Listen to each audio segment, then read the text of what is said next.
আজি আমাৰ এই মুকলি বিহুখন বঙাইগাঁও আঞ্চলিক ছাত্ৰ সন্থাৰ ওপৰপৰা শাখা ছাত্ৰ সন্থাৰ সহযোগত 21 বছৰ গছকি গ'ল আৰু আমাৰ এই আজিৰ এই মুকলি বিহুৰ প্ৰথম কাৰ্যসূচী আছিল আমাৰ পতাকা উত্তোলন, তাৰপিছত শ্বহীদ তৰ্পণ আৰু আমাৰ যি তিনিগৰাকী আমাৰ অসমৰ ৰত্ন বুলি ক'ব লাগিব আচলতে ডক্টৰ সুধাকান্ত ভূপেন হাজৰিকা আৰু আমাৰ সকলোৰে জনপ্ৰিয় কণ্ঠশিল্পী জুবিন গাৰ্গ আৰু আমাৰ হঠাৎ এক আকস্মিক দুৰ্ঘটনাত হৈ যি মৃত্যু সাৱটি ল'ল আমাৰ নিশামণি হালৈ, তেখেতলৈও আমাৰ শ্ৰদ্ধাঞ্জলি দিয়া হৈছিল।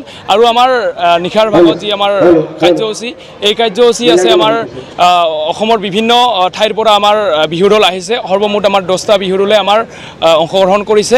আজিৰ কাৰ্যসূচীখিনি এইখিনিয়ে।